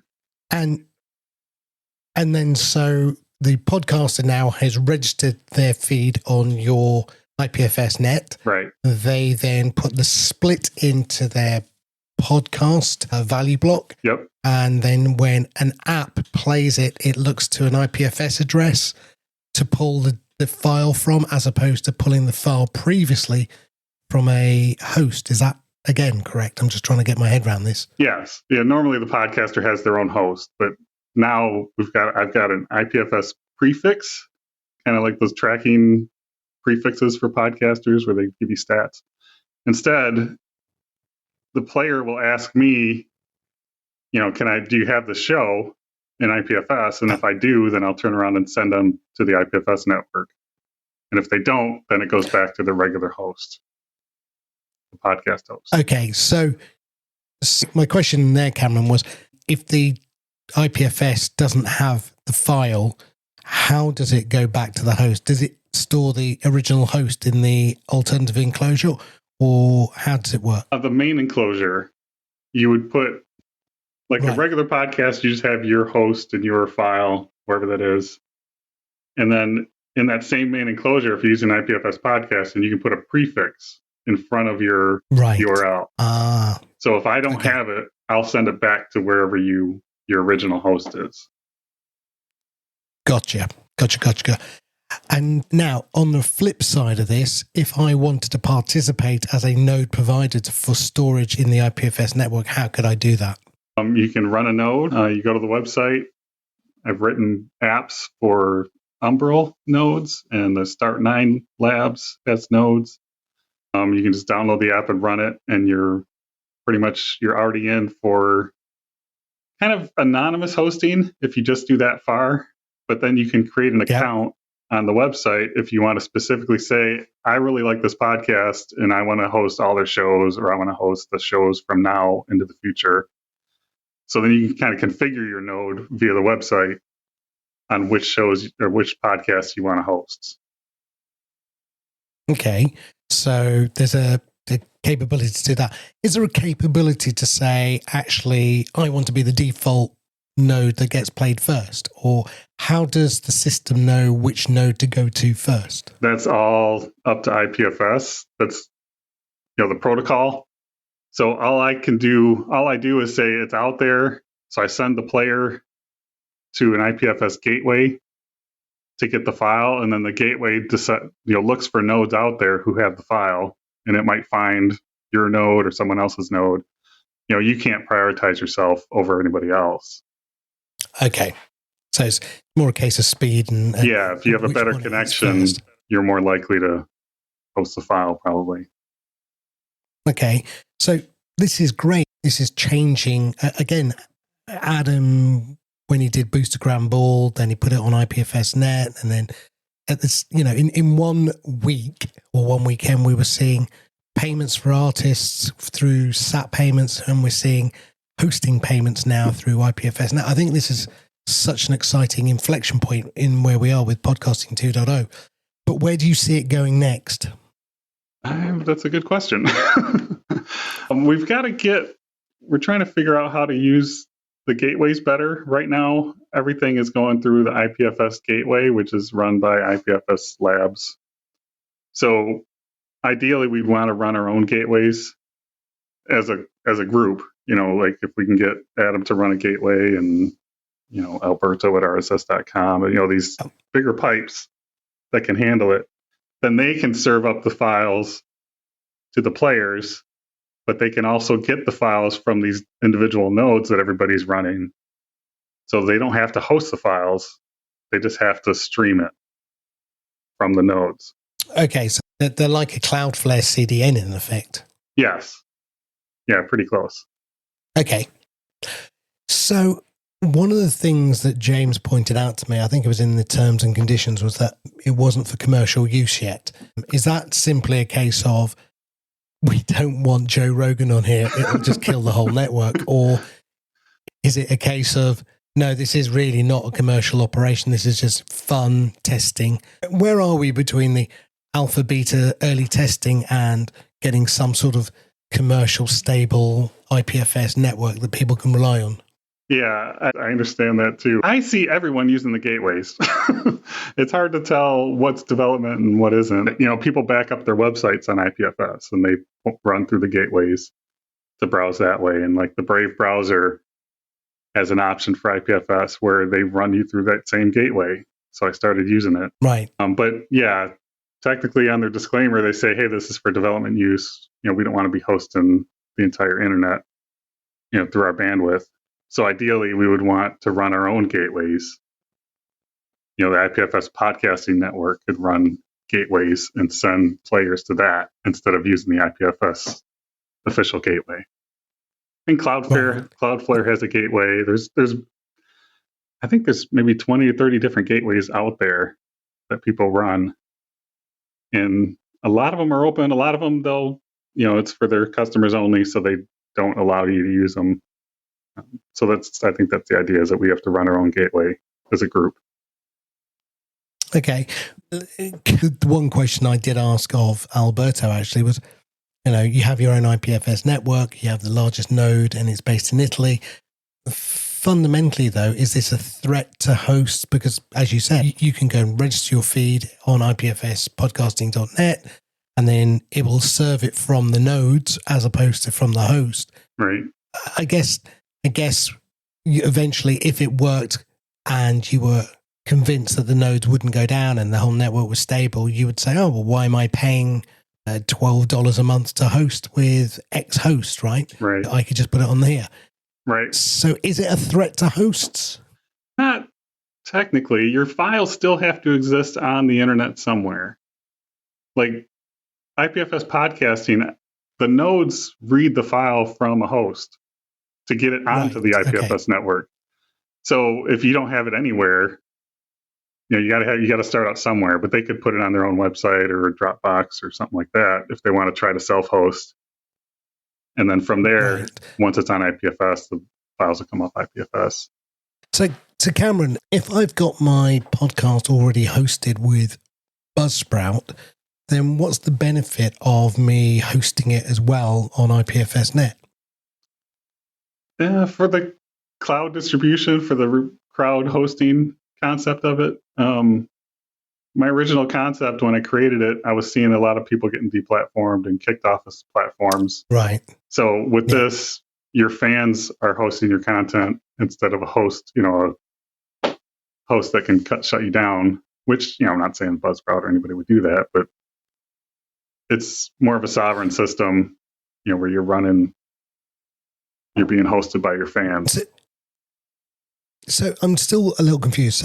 So if the nodes have got a copy of my file, right? Yep. Once they have a copy of that file, then the host isn't serving it. It's coming from the nodes. So is the issue that the original file has to be uploaded somewhere to begin with? Is that the problem? Yes. Before it gets on IPFS, as far as the IPFS podcasting system, it's got to be somewhere for the nodes to download it. So you've got to put it on your own host somewhere. Yeah. Could you not build a upload capability directly? So, I mean, I'm not trying to put the hosts out of business. That's not my job. Right. But for example, when we use Buzzsprout, who are our sponsors and great people, we put it straight to Buzzsprout and then we manipulate it from there. And then they send it out to the directories. Is there a capability to just upload that same file directly to you on the IPFS network? It could be, but you wouldn't be uploading it to me. You would be uploading it as a node. You'd have to run your own node to get it on the network. And then there's the issue with other nodes connecting to you to get that file. So if your node isn't very good, or, they'll have a problem downloading that file from you to get it going. The more nodes you have, the better the performance. So if you see shows on IPFSpodcasting.net, you can look at episodes or shows that might only have one or two nodes, and they're really slow on the playback. They might not play at all because those nodes might have disappeared at the time for a moment, or they might be bad ISP connection. So I don't know. That's the benefit of, I guess, having a host as your backbone or your back end to draw from, until you get enough nodes hosting your content. I mean, it just sounds like we're in the very, very early days then. Yes. Which is great. I mean, it's just a proof of concept more than it is a rock solid, here's where you can just, rely on this. Right. Going back to the commercial issue, it's not ready for Rogan, right? Right. As an example. So given that, what is the next evolution then? Is it just simply more nodes make the network better? Is it more features on the front end that you have to build? What's next? Yeah, more nodes helps a lot. Like you said, we're still building and still in beta kind of. So there's a lot of work I have to do on the back end for the selection algorithm, because I'm keeping track of all the nodes, who has the file, when a new show comes out, who should get it, So that is still being worked on. I'm constantly trying to hand fudge things to fix them. So I got to fix that code. Yeah, future stuff. I think the big thing would be to run IPFS podcasting gateways so you can get off of the official IPFS IO gateway and share the bandwidth, among the IPFS gateways. Right now, we're sharing the storage among all the nodes and some of the bandwidth. But when the player plays a file, they're grabbing it from an HTTP gateway because players can't talk IPFS right now. An IPFS native player would be very helpful, but I don't know if I'm capable of putting out a player that can do IPFS. I was hoping the player people would work on that. Maybe they will. You never know. Look, Cameron, thank you so much for this first step. I think it's exciting. I think, I know James with the Pod News Daily is running it. For the moment, it looks like actually those podcasts that are self-hosted, like Adam and James, would get the benefit of the IPFS network for delivery and the bandwidth costs. I think if you're already hosted and you're not self-hosted, then I think, right now, it's an interesting thing to play with more than it is I'll get rid of one cost for another. You're actually just supporting you more than you are actually trying to remove or eliminate the original hosting cost. But that's fine. I think people will understand that. Right. And I think if the hosting companies, wanted to get into it, they could also reduce their hosting costs. If there were, they had help from fans and listeners and people running nodes, they wouldn't have to host so much. Yeah, so. And that could be, and they could be the gateways as well eventually. Right, right. They could share the load with the other hosts. That would be an interesting option. Cameron, thank you so much. Look, we're holding this network together, so I'm not going to risk it much further. Okay. Cameron, thanks so much. Remind people where they can go to find out more about how to get involved. Pretty much IPFSpodcasting.net. If you go right to that homepage, you can either submit your feed if you're a podcaster and want to test it out, or if you want to run a node, there's a link to run a node, and I give you instructions how to set up a computer to do that. Cameron, a man in the woods somewhere, talking about IPFS. Of course, Adam Curry, very keen about IPFS, and you can learn more in the extended version of the interview that we had a couple of weeks ago with Adam. You'll find that in the Pod News Extra podcast, available wherever you got this one. So, James, why don't we go around the world and have a look at what's happening? Yes, that's a good idea. Outside Amazon's offices in New York last week, the fiction podcasters, the WGA Audio Alliance, highlighted their efforts to unionize. Basically, they want Amazon to enter into negotiations with podcast writers. Some podcast companies, of course, have done this, and some haven't yet. And so that's worthwhile keeping an eye on. In the UK, the Audio Production Awards has announced a pay what you can scheme. It's sponsored by Amazon Music and Wondery. It's kind of a little bit like value for value, isn't it, I suppose? It is, yes. They call it pay what you can. We call it value for value. And in Australia, podcast spend up by 64% year on year. According to ARN's iHeartRadio Australia and Magellan AI, the top three advertisers were health insurance company NIB, Macca's, or McDonald's as you probably know it, and Amazon. Stuff going on around the world, and it's always good to have a peek at other countries other than America. Always helpful. In terms of job news, there's a job going at Lemonada Media for Vice President of Sales and Partnerships. If you want to go and get that, podnews.net/jobs is where to find that. Acast has also announced a number of new appointments in the US, lots of names and folk joining them, including Ricardo Neto from Spotify, Greg Glenday, who's joining from Lightbox, and a very interesting one, Stephen Smick, who has joined Acast's US advisory board. He had been at Veritone One since the acquisition of Performance Bridge, where he was CEO. So there's some really big names that Acast have made over there. And I think it's interesting that Greg Glenday is Chief Business Officer for Acast globally and will be based in New York. So worthwhile keeping an eye on that. And Acast, of course, making other announcements as well over the last 24 hours, including the one that it will no longer accept new campaigns that use Spotify's ad analytics. They basically turned around and said, no, we're only going to work with people that share our view about an open and transparent environment, which I thought was an interesting move. Well, you'll be glad to know we'll be talking to Glenday in a couple of weeks' time. Well, that's an excellent thing. If you're looking for a job, Pod News is podcasting jobs across the industry and across the world on podcasting's largest jobs board. They're free to post as well. Just takes 2 minutes. podnews.net/jobs. The tech stuff on the Pod News Weekly Review. Yes, it's the stuff you'll find every Monday in the Pod News newsletter. Here's where we do all of the tech talk. What have you spotted over the last week or so, Sam? Well, there's a lot of Me Too's coming out. We've got a Podstash. There's a new AI website that lets you turn any link into a short podcast using ChatGPT. And we've got Pod Shorty. Will turn any YouTube video into an AI summarized podcast, joining many and many others doing very similar audio summaries using AI. Yes, there's a lot of them out there. Yes, there's a ton of that. Some ad tech news out there as well. Blueberry unveiling an update simplifying mid-roll ad insertion for podcasters, so you can stick an ad in the middle of your show in the right place, and that'll work quite nicely. Red Circle as well, sharing their host-read scripts management tool stuff, which enables much easier purchases of host-read scripts and stuff like that.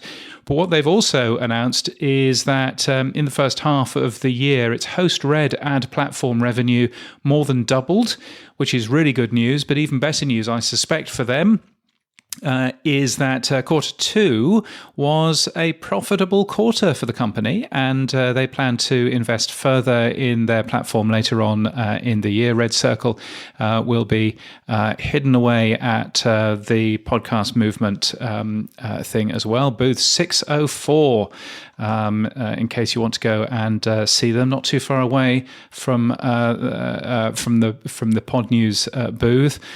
So worthwhile taking a peek at them them too.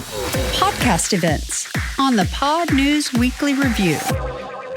Yes, well, events. Obviously, lots of excitement about Podcast Movement 2023. I may have an exclusive for you, Sam, about something that's happening at Podcast Movement 2023. Oh.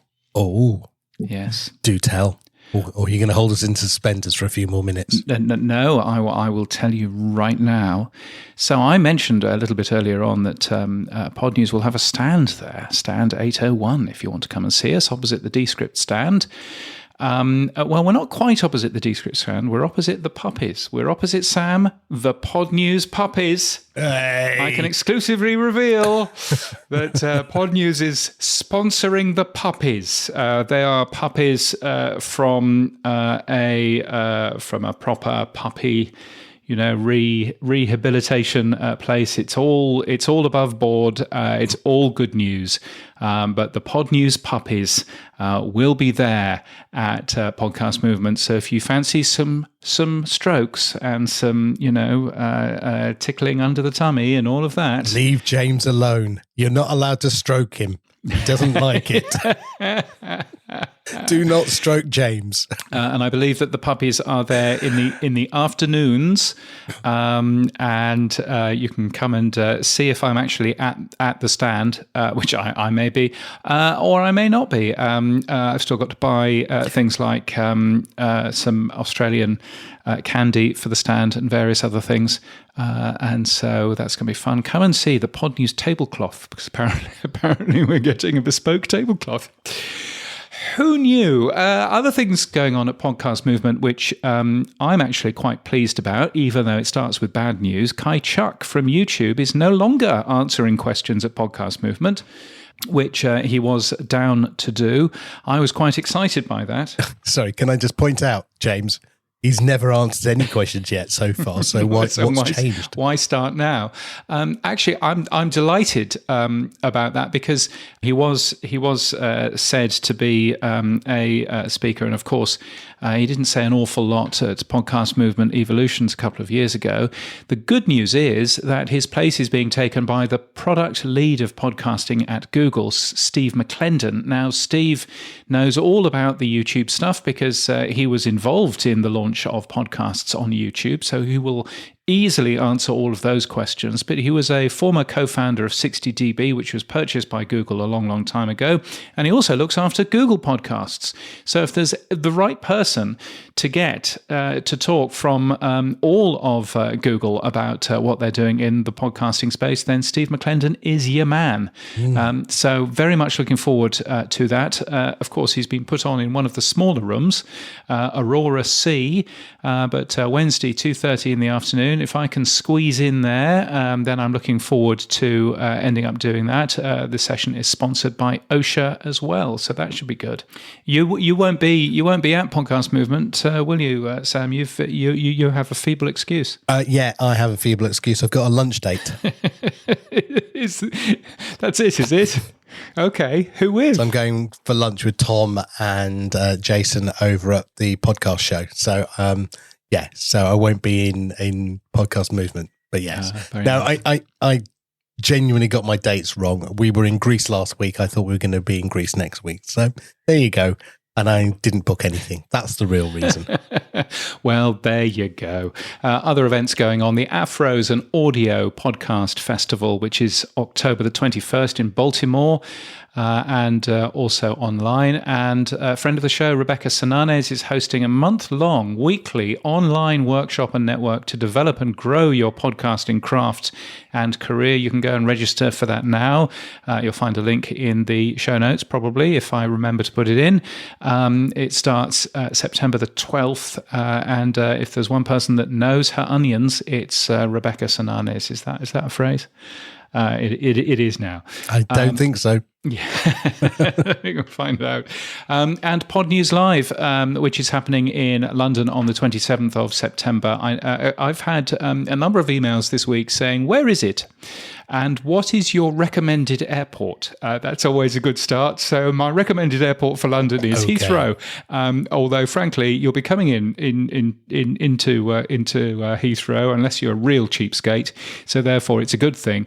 But where are we, Sam? Where is Pod News Live going to be? It's at your old haunt, James. It's at the old BBC Media Centre in White City. So it's at Soho House in White City. Which is a lovely, lovely venue. I've done an event there before. So yes, if you're really bored, with everything we're saying, you can go around the corner to Westgate. There's a big shopping centre there. So, Yes, Westfield, yes. Yes, because, of course, as we all know, Westfield is the best field. So that'll be worthwhile doing. It's actually in the old television centre, which is where This Morning comes from. So if you're really lucky, you'll catch a glimpse of Holly Willoughby, but you won't catch a glimpse of Philip Schofield anymore. No. Oh, dear.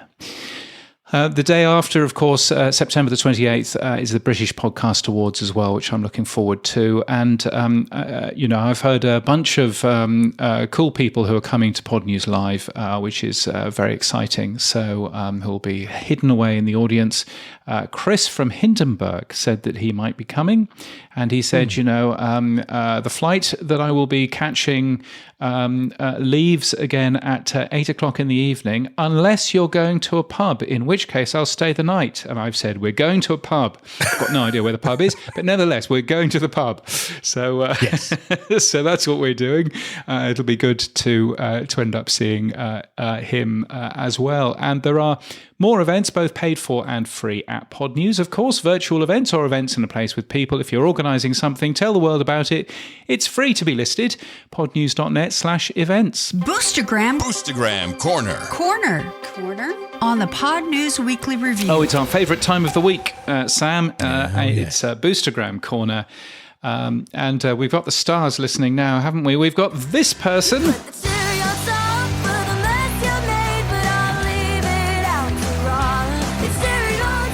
Oh, yes, it's Ainsley Costello with the Wavelake #1. Is she still Wavelake #1? I'm sure that she probably is. She is, yes. Yeah, she's storming it there. I don't think we're going to shift her, actually, personally, now. I think, actually, I have to be honest and say, the track's actually very good, irrelevant of what all the publicity she's had for free. The track is really good as well. I've listened to a couple of her other tracks. So she's actually very good a singer. Yes, it's a bit of an earworm. It's going round and round and round in my head, and I'm trying not to listen to it. And then, of course, I have to play another little clip of it here just to remind us about what it was. She sent in something to Kyrin, my co-host, last week, saying, thank you. Just thought I'd update y'all, because she's American, y'all. It's well over $400 now that she's earned. Thank you so much, she says, to everybody for supporting me. I've always been reluctant to put my stuff behind a paywall. I think my experience this week with Wavelake and Adam Curry has proven why or how Lightning changes the game for all creators. Thanks, Kyrin. So, that was super good. Yeah, talking of Kyron, he's had me on, James. It's such a blast. Look forward to Sam's return. You have great chemistry together. Yeah, we've only met twice. That's great. Twice, 3 times. Do we? Yeah, we are so close. Yeah, we've met 3 times. It'll be the 4th time in London, I think. So yes, in London, yes. He's tall, and the funny thing is, James is so much taller than you think. That's the thing. That was the thing. Conversely, James probably going, he's so much shorter than I thought. But says little Sam. Neil McFed, long time listener. He says first time caller. Actually, he says overdue for the beers in Vegas. Keep up the great work, guys. Yes, this was Neil from Podium, who became a Pod News supporter this week, who was there at the beers in Vegas in the Brewdog there, and he's given us a tremendous amount. 150,000 sats. He earns one of these. Oh, yes. So, Neil, thank you so much. I gather that Neil will be at Podcast Movement, so I will see him again. And looking forward, obviously, for us, all 3 of us to be in the same room at some point. And also, we had the real Coach Handy. He said, good to hear you guys again. Thanks for the news, guys. And he sent us 100 sats. Thank you so much. Yes, and he may be Real Coach Andy or Real Coke Handy. Who knows? But yes. If you get value from what we do, the Pod News Weekly Review is separate from Pod News. Sam and I share everything from it. We really appreciate your support so we can continue making this show. You can become a power supporter with your actual money. Pounds, dollars, shillings, pence, weekly.podnews.net, or you can support us with sats by hitting the boost button in your podcast app. If you don't have one, podnews.net/new podcast apps will help you find a new app. Now, what's happened for you this week, Sam? Well, after you reported on in Canada somebody getting a tattoo, I thought I should really show my support for this show. So I've gone and got a tattoo for Pod News while I was in Greece. Oh, I hate to ask where it is. No, it's never to be revealed. Does it actually say pod, and then only later you can actually see the rest of the thing? All I'll say is the O's missing. That's all you need to know. Oh, that's even worse. That's even worse. You haven't got a tattoo. No. As I say to my children, when you've got a Bentley, why would you stick a car sticker on it? There you go. Oh dear. What else has gone on for you then? Well, actually, very, very kindly, I'm looking forward to this. I'm going for lunch with Jason and Tom from the podcast show, the big event in London. It's more to do, actually, genuinely, with feedback that we got when we were at the show from Ian Forrester saying he wanted a more technical thread going through the show. And Jason, Tom and I are going to be sitting down looking at that and seeing what we can put together for next year's show. Yeah. Well, it's I had a good catch up with Jason and Tom a couple of days ago, earlier on in the week, and it's really nice actually hearing from a company that is really keen to get feedback and to get information to learn how they can become better for next year. So that was super good. So very much enjoyed chatting with them. They didn't buy me lunch though, I would point out. So you know. Very hard over a Skype call. Yes. Or a video call. Skype. Well, Skype. Yes, indeed. Why did I even mention Skype? Skype, Grandad. Yes, I don't. Yes, I know. God. Yeah. Wow. Where did that come from? And then the last thing was my daughter got her place at Bath University, so I'm very chuffed for that. Excellent. Well, that's a lovely thing. It's a wonderful place is Bath. It seems a very nice place to be. What with your old Roman buildings and your and everything else, it seems a very nice place. So that's a good thing. James, come on, what's happened for you while I was away? Well, this morning, I was invited to an event all about AI, and there's nothing that makes you feel more valued as a journalist than being deliberately lied to about the opening time so that you turn up after the speaker that didn't want a member of the press there. So you turn up halfway through and you go, oh shit, well, I'm late. Why am I late?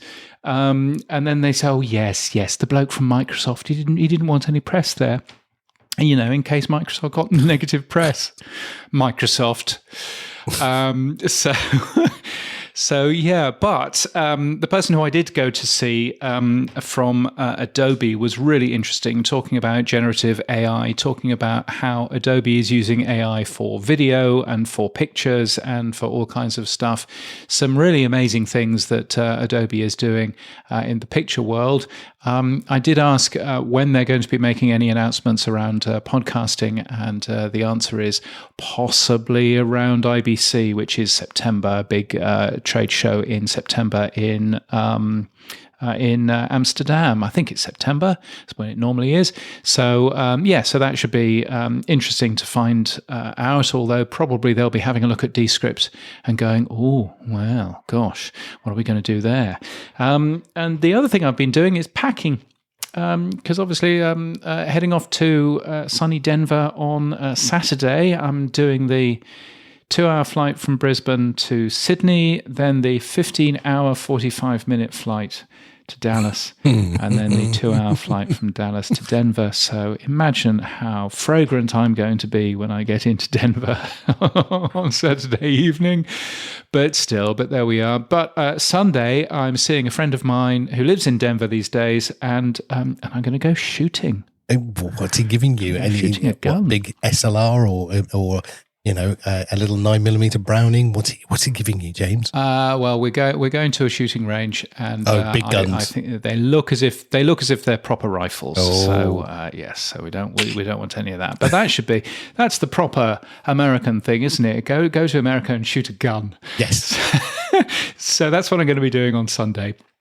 I'm quite looking forward to a little bit of that. But very much looking forward to next week at Podcast Movement. I think it's going to be another one of those very long weeks. But I've got some good folk already booked into the diary who I'm seeing and talking to. So if you do see me around, you may or may not see me on the stand. Quite a lot of the time, you'll just see a little notice on the stand because I won't be there.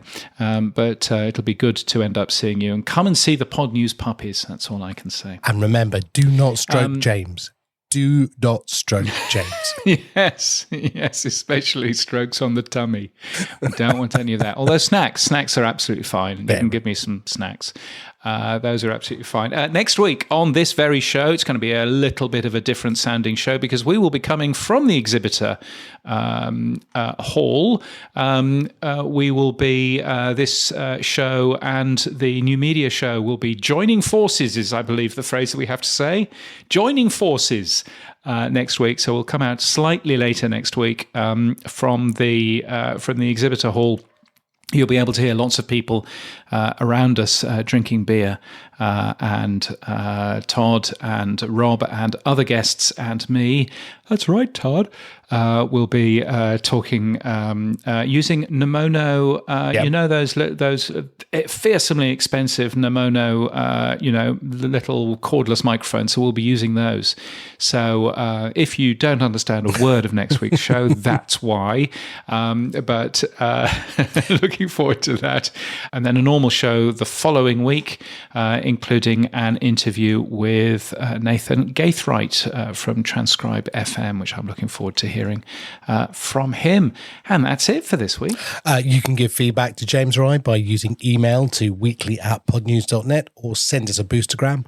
Or if your podcast app doesn't support Boost, then grab a new one from podnews.net/new podcast apps. And one of those, of course, is Podfans, which you should be on, podfans.fm. Our music is from Studio Dragonfly. Our voiceover is Sheila D. And we're hosted and sponsored by Pod News Live and Buzzsprout. Podcast hosting made easy. Get updated every day. Subscribe to our newsletter at podnews.net. Tell your friends and grow the show. And support us. The Pod News Weekly Review will return next week. Keep listening.